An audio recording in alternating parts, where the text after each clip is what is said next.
Should I buy a home now or should I wait? If you've been asking yourself this question, you're not alone. It is one of the most common questions I hear as a realtor. And honestly, it's a big one. And every day we're bombarded by headlines or advice from people about interest rates, home prices, what the market's going to do next. It can leave you wondering, should I just jump now and buy or wait for the perfect time? But here's something I've learned over the last couple years. The best decision you can make isn't about timing the market. It's about understanding yourself and your goals. As a science teacher, I was always taught that asking better questions leads to better answers. And as a life coach and a realtor, I found that the same actually comes from buying a home. Today, my goal isn't to tell you whether you should buy or wait. Instead, I want to give you a simple framework that will help you make the decision that's right for you, your family, and your life. Because at the end of my episode, my goal is never to tell you what to do. My goal is to empower you to feel confident enough to make the right decision for you. So, welcome. I'm Elise Natoli. I'm a science teacher, a Florida Realtor, and a life coach. And through those experiences, they have taught me that the biggest decisions in life deserve way more than quick answers. They deserve thoughtful guidance. Here on Keystone Line Life, we're going to talk about real estate, personal growth, what it's like to live in Florida, and navigating life's biggest transitions with confidence. Because I truly believe your home is more than where you live. It's a foundation from which you build your life. And if that's something you're looking for, I'd love to invite you to subscribe and be part of this community. Now let's talk about today's topic. So last episode, we talked about recognizing when your current home no longer fits your life. Today, let's talk about what happens next. Because realizing you're ready for a change and actually taking action are two very different things. So I want to bust one of the biggest myths first. One of the biggest mistakes people make is they're waiting for the perfect time. This could mean perfect interest rates, perfect prices, having complete confidence. But here's the truth. Life rarely gives us perfect timing. I want you to think about your own life. How many big decisions have you made because everything just lined up perfectly? You have a few, right? But whether you are getting married, having children, maybe picking a career or changing careers, or even starting your business, most of the time, we will gather the information that we can and make the best decision possible. But then we just trust ourselves to handle whatever comes next. Buying a home is absolutely no different. And that's why today I want to share with you, I should say, this align method I have made for you to be able to make a decision for yourself on whether or not it's time for you to buy or sell or make that move. So it is called the Align method, ALIGN. And so today I'm going to dive into each letter, what that means. And if you follow this framework, it is going to be it's going to be completely clear what you should do. And you're going to know either way whether it's smart for you to buy or maybe it's better for you to wait. Now, this Align method is going to have some things where you're going to have to go out and, talk to a realtor, talk to a lender, because they are going to be the people that gives you really the information you're going to need to make that decision. So let's start with A. A is to assess your finances. We want to start with the practical side because honestly, buying a home is an expense and it's probably one of your biggest monthly expenses. So you want to ask yourself some questions if you're in the process of buying. Do you have a steady income or is there going to be a steady income coming in? Have you started saving money? Like, do you have a savings that you can use for a down payment and possible closing costs? And I do want to say something really quickly because this is really important. If you are a first-time home buyer, you really don't just want to save for a down payment and closing costs. With your first home, and especially if it's not a brand new home, and even still sometimes when it's a brand new home, there can be expenses of a home that come up that you have to be ready for. To give you an example, me and my family, we moved to a home back in 2016. We had the inspection. They told us the AC was older, but that it probably had a little bit of life left. Well, week two that we're in the house, it completely went. And that was at the time a $10,000 expense. And thank goodness we had some savings. But if we hadn't had that savings, it could have been really detrimental. So you don't only just want to save for that down payment and those closing costs, you also want to have money set aside for anything that might need to be fixed. And finally, are you comfortable with the monthly payment that is looking like it would be for a certain priced home? And I say that because your monthly payment is such a big chunk of your budget for the month. You want to make sure that you find a home that you can also have the life you want to live too. Like, you don't want to be so deep in this house payment that you can't go out to dinner when you want, or you can't go to Broadway shows if you want, or whatever it might be. You want to be able to not only have the home you love, but also be able to live the life you love. Um, and notice, I didn't ask if you were perfectly ready. I asked if you're prepared enough to begin that conversation.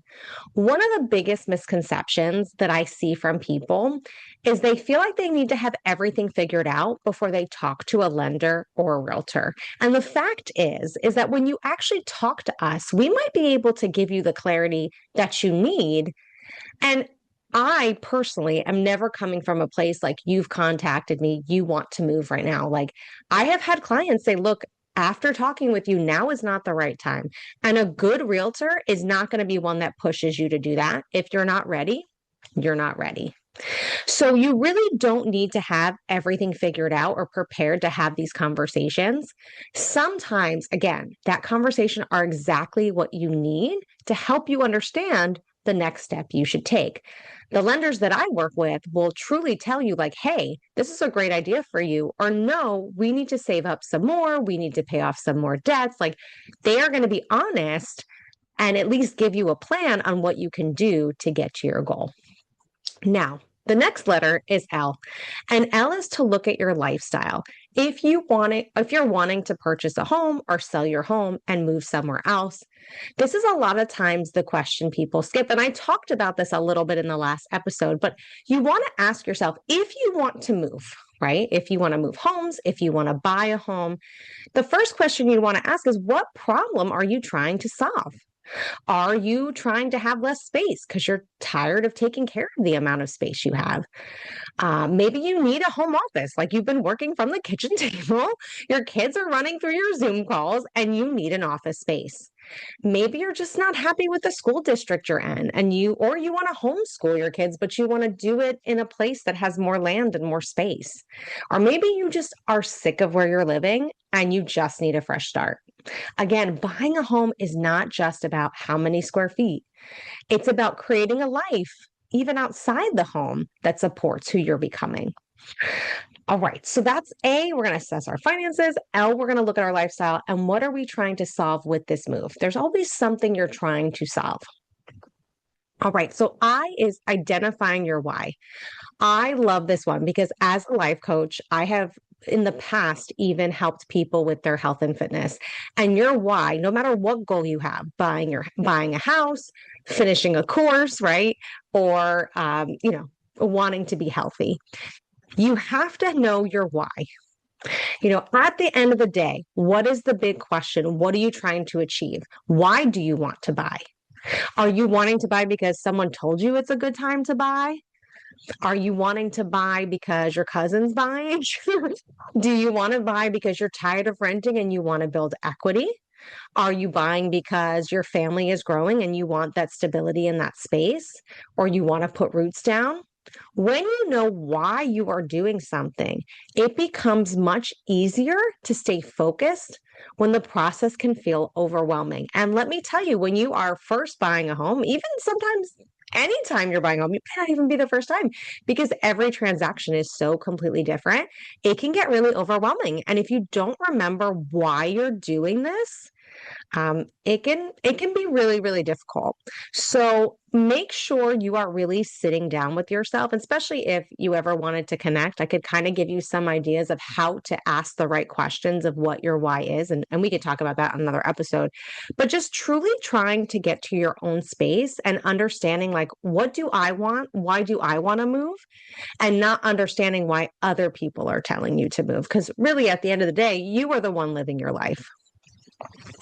Okay, G. G is to gather the facts. This is where my science teacher part comes in. We don't want to make decisions based solely on headlines or social media or what your parents told you or what your cousin told you or maybe your kids said to you, right? We want to gather real information. We want to talk to a trusted lender. We want to understand our budget. We want to learn about like the local market because I live in Florida, but there are many different markets in Florida and they're all different depending on the season we're in. And you want to ask questions. There's never any stupid questions. And the more questions you ask, honestly, the better because knowledge might not eliminate uncertainty, but it replaces fear with understanding.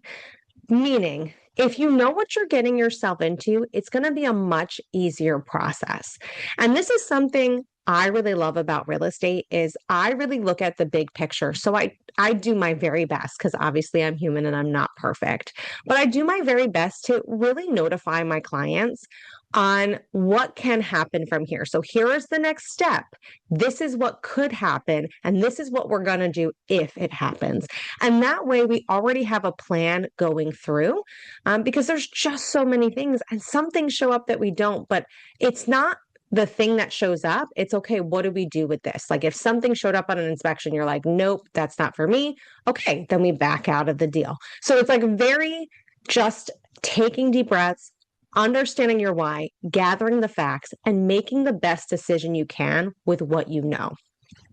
Finally, N, let's navigate your next aligned move. I love this one because once you've assessed your finances, you've figured out what your lifestyle is going to be, you know your why, and you've gathered all the facts, right? You then know, well, what do I do next, right? Sometimes your next move is buying. Sometimes it's like, hey, we're on the right track. Let's go. Sometimes it's creating a savings plan so that we can get to that point of you buying. Sometimes it's meeting with a realtor now, even if you're really not ready for 6 months. So that way we are already on the lookout for properties or we understand that you are in that space ready to go. So we can make sure you get your pre-approval set. You are ready to look at homes. Maybe I encourage you to look at some homes in the area you're looking at so you can start to get an idea. Because this is not a decision that's made quickly. This is usually something that takes months to really look and see and try. Progress doesn't always mean buying today. And guess what? That is absolutely okay. Sometimes progress literally means preparing wisely for tomorrow. So, I wanted to share with you one of the things I've learned from helping families buy homes is that there really isn't a perfect timeline. I've worked with people who bought when interest rates were higher because it was the right season for their family.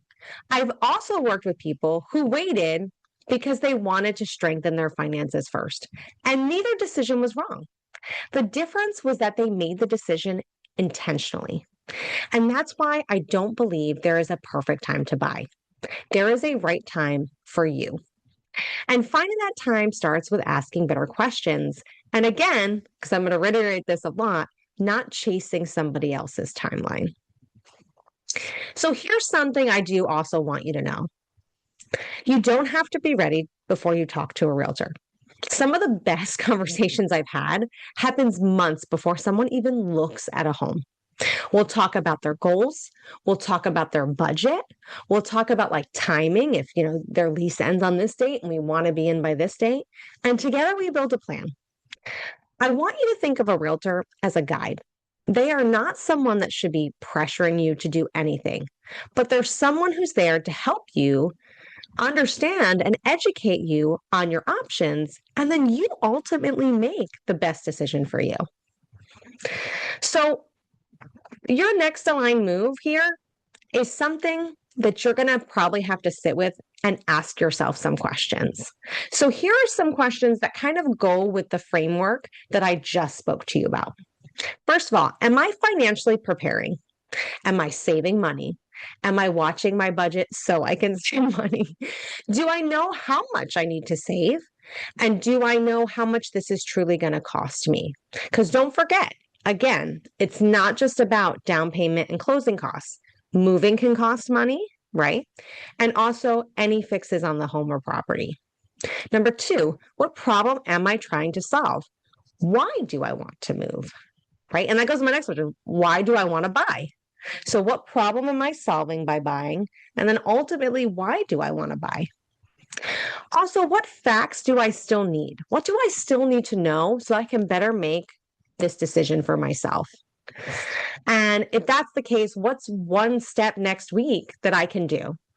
Can I call a lender and have a really great conversation, ask some great questions? Should I call a realtor and ask them some great questions and get their opinion or talk to them? So, again, it could be talking to a lender, creating a budget, scheduling a conversation with anyone who can answer those questions. Whatever it is, write it down because one aligned move is all it takes to create momentum to your next goal. Thank you so much for spending time with me today. If this conversation has encouraged you or gave you a new perspective, I'd love to invite you to subscribe to this channel and just become part of our growing community. If you're listening on my podcast, thank you for being here. Following the show and leaving a review really helps many people get directed to this conversation. And before we go, I'd love to hear from you. What's one aligned move you're going to make this week? I'd love for you to leave it in the comments or even send me a message. I truly enjoy hearing your stories, and your questions may even inspire a future episode. So remember, you don't have to have the answer today. You just need the courage to take the next aligned step. And whether you're moving or whether your next move is buying a home or starting over or simply seeing your life from a different perspective, thank you for letting me be a part of your journey.